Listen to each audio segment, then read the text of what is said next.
Hello Traveler, welcome to the third and final installment for the Invokation Akademy Review Session for version 4.7. If you still need to learn about the balance changes and action cards, make sure to check out part 1. If you're looking for the guides on the 5 playable character cards, Xinyan, Yunjin, Furina, Wriothesley, or Kaveh, those were covered in part 2. But if you're looking for info on the 4 monster cards, then you're in the right place. Today we'll finish the review of the new content in 4.7. One thing to note, all of the monster cards do interact with the new discard mechanics, so you want to be familiar with those 4 new action cards that work with it too, as they may be referenced. Alright, to begin, we're going to go over a pair of related cards, the Consecrated Beasts. Both these cards utilize the same Bonecruncher energy block, but in slightly different ways. So before we dive into the creatures, let's go over the block card itself. Blocks are 0 cost cards that when played will discard the highest cost card from your hand and generate 1 dice of your active character's element. Additionally, if that character happens to be a Consecrated Beast, they also gain an additional energy. Note that you can only play 1 of these blocks per round, so you can't just go around generating a bunch of dice or energy at once. While that does sound powerful, do keep in mind that the blocks themselves do represent an actual card and aren't free. Playing a block and discarding a card means you are spending 2 cards in order to generate 1 dice. However, when you do this on a Consecrated Beast and gain an energy, then it becomes pretty huge. Essentially, you're building your own I haven't lost yet. And because of that, you'll have to keep in mind when evaluating the skills of the Consecrated Beasts, they can get to their burst much easier than other characters. So if their burst does look a little bit weak on paper, that's why. One important card with these blocks though is Countdown to the Show. Blocks are one of the easiest and most consistent ways to discard this card, so when you are playing with Consecrated Beasts, highly recommend including it. Because of that, you'll rarely have a need of a card like Kusava in these decks as their effects are really similar, both discarding your cards in hand for dice. But blocks give you much more control over when this happens, so are generally better. And finally, Central Laboratory Ruins also goes up significantly in these decks as you tend to discard very frequently and often multiple cards at once, as we'll see. Alright, enough about the blocks themselves, let's see how they are used, starting with Scorpion. Scorpion's skill deals 3 electro damage and then shuffles a block into your top 2 cards, essentially guaranteeing that you'll draw one at least by the end of the round. The burst costs 3 electro and 2 energy and deals 3 electro damage, but discards up to 3 blocks from your hand, and then for each block discarded, powers it up. Your opponent receives 1 stack of a status which deals 2 electro damage after they use a skill, 1 for each block discarded. Basically the same as Klee's burst. Scorpion's talent is an equipment, costs 1 electro, and can be played off field. When you do play it, it immediately adds 1 block to your hand, and while equipped, whenever you play an energy block, you draw 1 card and get to shuffle a new energy block back into your deck. Note that this only counts when you play a block specifically, not just discarding it. And remember, you can only play 1 block a round, so you can only trigger this talent once a round as well. Since playing a block does generate you a dice, you can equip the talent, play a block, discard a card, and you get refunded the dice and card immediately, making this talent effectively free, and potentially generating you an energy on Scorpion. Consecrated Beast decks will be playing blocks quite frequently, so having this talent equipped is really good value the longer the game goes on, so well worth playing in any Beast deck. Finally, Scorpion's passive at the end of each round shuffles 2 energy blocks randomly into the top 10 cards of your deck. Scorpion's burst is actually quite strong, provided you can get the blocks to fuel it. Trading 1 card in your hand for effectively 2 electro damage to your opponent's side is a really good deal, especially if you're able to pair it with reactions. You will though want to wait at least until you have 2 or 3 blocks in hand before using the burst, otherwise it's not quite efficient enough. Of course, do remember that if you play a block when you're on Scorpion, it does gain an additional energy, so it can rush out its burst quite fast. But there's a bit of a trade-off there. Spending a block might mean you have less to use for the burst. Shuffling in extra blocks is nice, but as they are cards in your deck, you want to run quite a lot of draw power in order to fish them out more effectively. In some ways, Scorpion is a bit of an enabler, applying plenty of electro for characters to react with, also filling your deck with blocks, but requires you to have other characters to utilize those electro applications or draw into those blocks.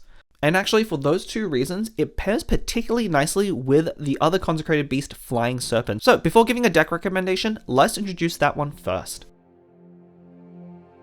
Serpent's passive works a little bit differently. Right at the start of the game, it will shuffle 6 blocks into your deck spaced evenly out. Since you draw 5 cards at the start, your deck is effectively 25 cards, so you should expect a block every 4 cards or so. The skill deals 2 anemo damage, draws 1 block from your deck, then draws 1 card for each block in your hand up to a max of 2 per round.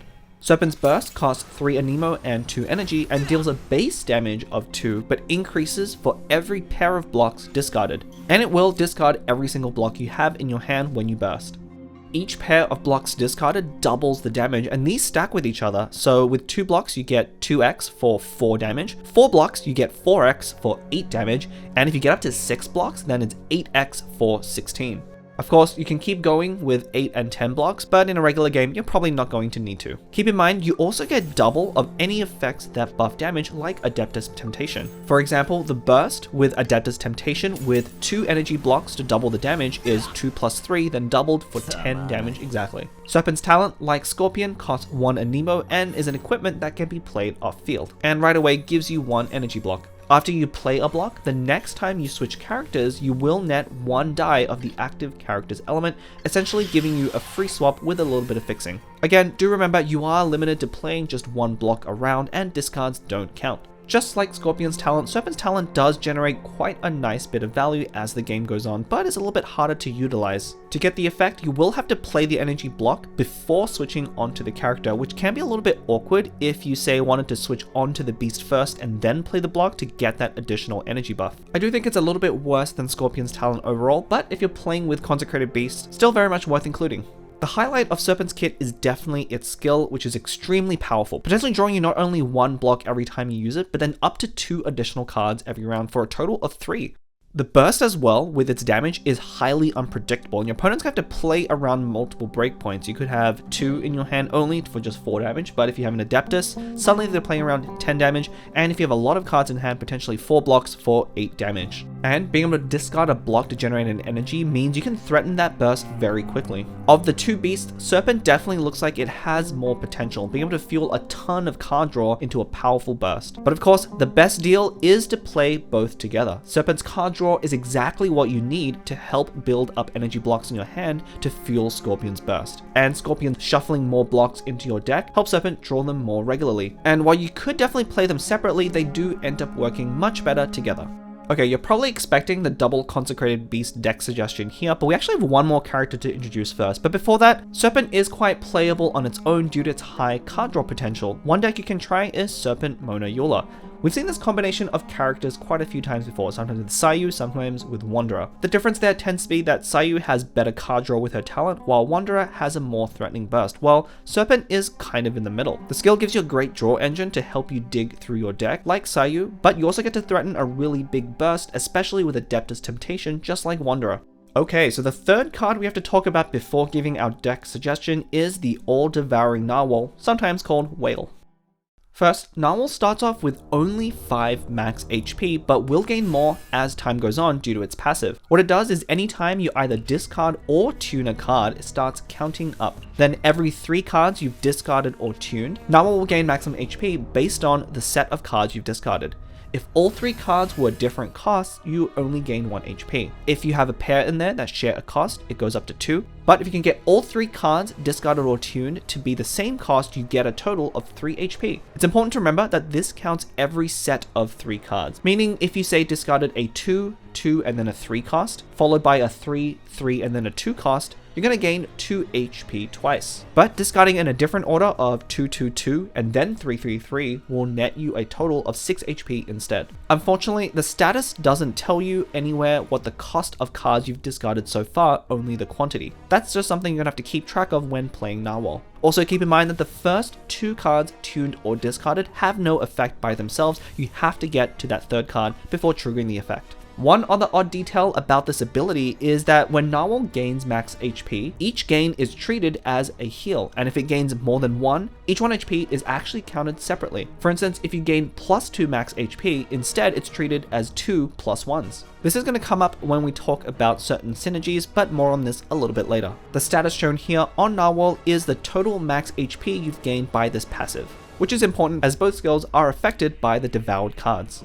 Narwhal's elemental skill at base does only 100 damage and causes you to discard the highest cost card from your hand. But for every 3 HP you've gained from eating cards, it deals 1 more damage up to a max of plus 5 bonus, which you'll get when this number reads 15. Narwhal's talent costs 4 Hydro and uses the skill, so costs 1 more than base. While equipped, whenever you discard a card using the skill, Narwhal will heal HP equal to the cost of the card. Having the talent equipped can add up to a lot of healing and can make Narwhal a nightmare to fight in a one-on-one scenario, but there's two main problems. First, because you use the skill and it's not just an equipment, you'll need to go to Narwhal and use a skill to equip it. The problem is, if you are playing Narwhal, you're likely playing a discard deck, and at full cost, it's almost always going to get discarded to one of the many other effects you have. Okay, well then you can simply play it early, right? Well, that's a little bit tricky when your Narwhal only starts at 5 HP and you need to use its skill in order to equip the talent. Also, as we'll see in a little bit when we talk about the burst, if the talent card is the only 4-cost card in your deck and you discard it, it can actually make it weaker. So while the talent is actually quite a good card by itself, running it in a Narwhal deck actually has a lot of disadvantages, and overall I'd recommend not playing it. Its burst costs 3 Hydro and 2 Energy and deals 1 Hydro damage and 1 piercing damage to off-field characters. It also leaves behind a summon that deals Electro damage, but the summon will change based on the cards you've devoured in 2 different ways. First, keep in mind that only the highest cost cards you've discarded will count at all, and the cost determines the Electro damage dealt. Then, the usages on the summon is going to equal the number of cards that you've discarded or tuned in total. So for example, let's say you've devoured 2 3-cost cards and 5 2-cost cards. Then the summon will appear with 3 damage and 2 usages. All of those 2-cost cards that you've discarded or tuned are completely ignored.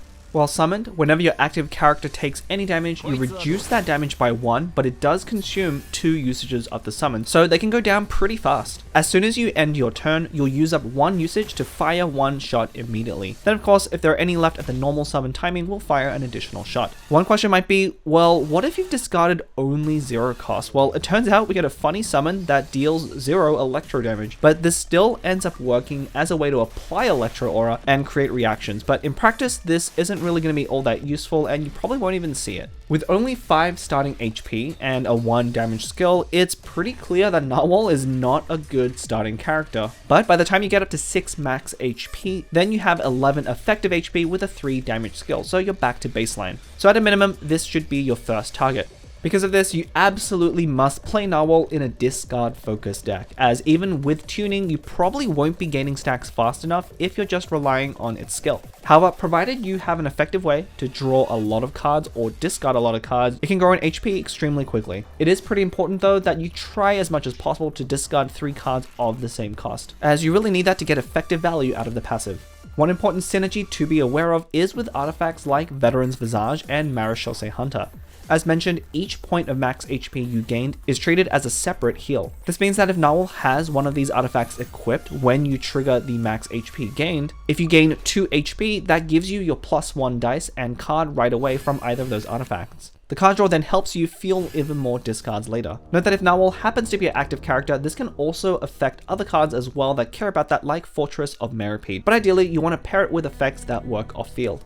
And for the same reasons as the Consecrated Beast, Narwhal decks tend to synergize particularly well with Central Laboratory Ruins and Countdown to the Show. Just keep in mind, if you do discard Countdown, the copy that you get does count as a card of that lower cost, so you need to be careful if you discard it again to Narwhal's passive. And as you might have guessed, the deck suggestion here is going to be Narwhal with our 2 Consecrated Beasts, Scorpion and Serpent. As I said, Narwhal really encourages you to discard a lot of cards, preferably of the same cost. Well, the Consecrated Beasts do exactly that with the energy blocks. Using either Scorpion or Serpent's Burst with blocks in hand triggers a lot of discards and is a great way to get Narwhal up to really high HP quickly. Because of this, you have a very strong early game being on Scorpion and Serpent using energy blocks to do damage with Burst before finishing on a Narwhal which easily gets up to 14, maybe even 17 HP in a single game. One warning though, this deck is actually really difficult to play as there's a lot of small interactions to be aware of, for instance having to track Narwhal's passive to make it work optimally. You also are drawing and discarding cards at a pretty ridiculous rate and you really have to manage that hand size. But if you can figure out how to make it work, it's a lot of fun to play. If you want a slightly easier deck to play with Narwhal, of course, you can always try Narwhal Farina Kave, which we already looked at in part 2, and if you want to see gameplay, there is a Duelist Theater for showcasing the deck.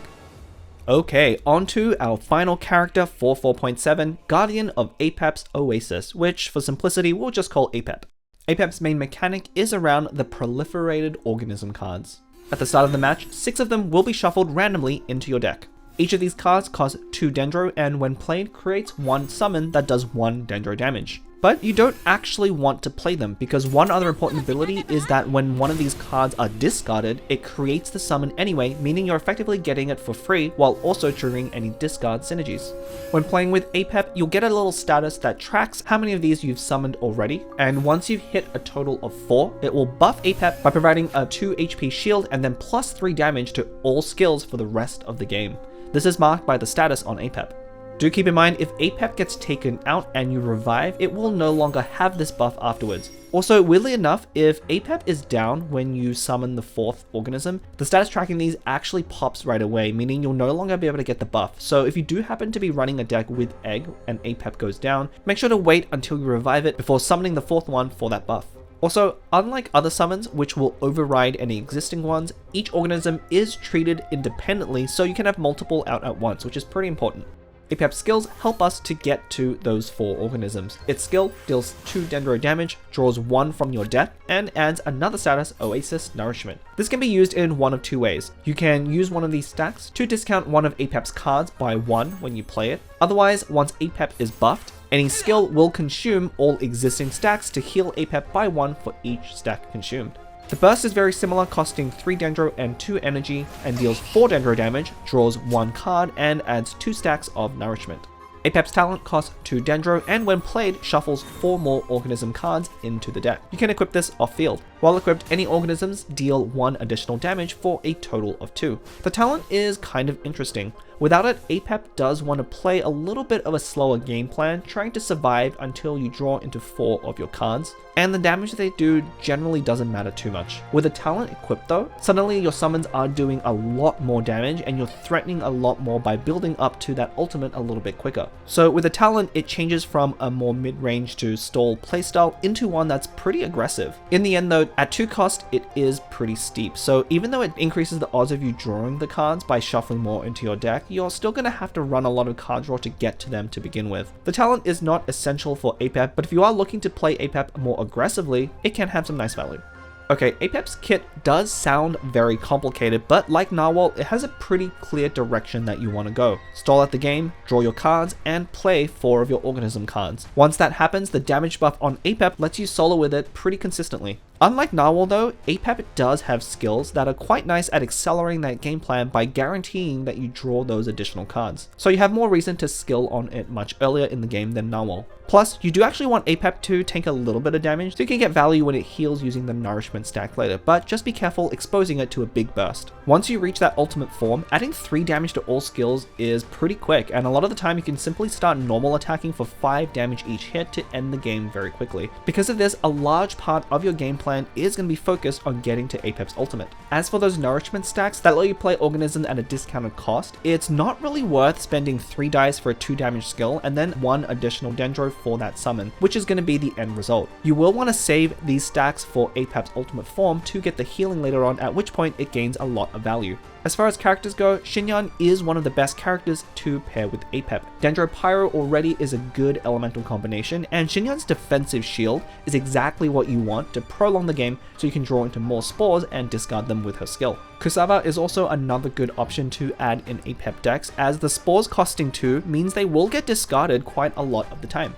Now, if you watched the previous part, you would have already seen me recommend Apep, Seahorse, Xinyan. That's definitely still a solid setup, but if you want to try something a little bit more defensive, an alternate suggestion is Apep, Xinyan, Kuki Shinobu. This deck plays really similarly to the Seahorse list, but gives you a bit of an easier time getting Electro application off field, which means you get to stay on Xinyan and Apep a little bit more at the cost of being less aggressive.